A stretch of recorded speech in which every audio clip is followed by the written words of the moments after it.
சரிண்ணா. Carrot 1 kilo. சரிங்கண்ணா.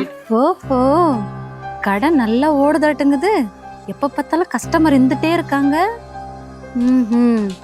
ஓடட்டும் ஓடட்டும், கவனிச்சுக்கிறேன். லக்ஷ்மி இந்தா. அக்கா, இன்னைக்கு என்னோட கூலியே 500 ரூபாய் தான். நீங்க என்ன 2000 ரூபாய் தரீங்க? நாளைக்கு ஞாயிற்றுக்கிழமை லக்ஷ்மி, வீட்டுல நிறைய செலவு இருக்கும், வச்சுக்கோ. சரிக்கா, ரொம்ப நன்றி. நான் போய் தரேன். சரிம்மா.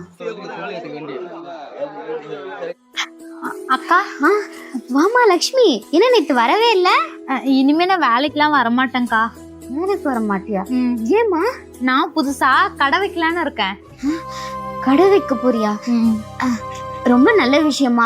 மக்கள் அதிகமா வர இடமா பார்த்து கடை வை, அப்பதான் நல்ல வியாபாரம் ஆகும். சரியா?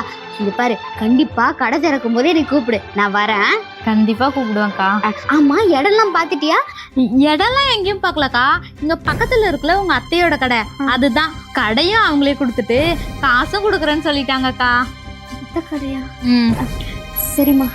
சரிக்கா, நான் போயிட்டு வரேன். சரிம்மா, பார்த்து போயிட்டு. ஏமா லட்சுமி, இங்க வா. சொல்லுங்க ஆண்டி. என்னம்மா, என் அண்ணன் பொண்ணு கடை நல்லா ஓடுதாட்டு இருக்கு. ஆமா ஆண்டி, நல்ல வியாபாரம். பாவம், உனக்கு சம்பளத்தை தவிர வேற என்ன கிடைக்க போகுது? அதெல்லாம் இல்ல ஆண்டி, சம்பளத்தை தாண்டியும் அவங்க எனக்கு தராங்க.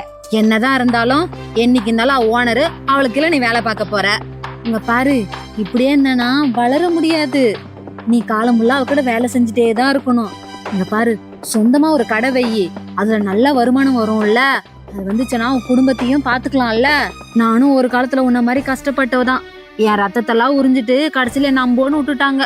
நீங்க சொல்றதெல்லாம் சரிதான் ஆண்டி, ஆனா என்கிட்ட கடையும் இல்ல, கையில காசும் இல்ல ஆண்டி. நீ எதுக்கு கவலைப்படுற? பக்கத்துல என்னோட கடை இருக்குல்ல, அது எடுத்துக்கோ. உனக்கு செலவு காசு இல்லைன்னா கேளு, நான் தரேன். ரொம்ப தேங்க்ஸ் ஆண்டி, உங்களுக்கு உண்மையாவே ரொம்ப நல்ல மனசு. நான் கண்டிப்பா கடை வச்சுக்கிறேன் ஆண்டி. ஏண்டி, எனக்கு போட்டியா கடை வைக்கிறியா? உன்னை நல்லா வாழ விட்டுருவனே நானு. என்னம்மா திவ்யா, உங்க அத்தை சொந்த அத்தைவே இப்படி பண்ணிட்டாங்களே. என்னக்கா பண்றது? நம்ம வளர்றது சுத்தி இருக்கவங்க சந்தோஷப்படுவாங்களே தவிர நம்ம சொந்தக்காரங்க எப்படா காலவாரி விடலான்னு இருக்காங்க. எல்லாம் அந்த கடவுள் பார்த்துப்பா இருக்கா. அது என்ன சரிதாம்மா.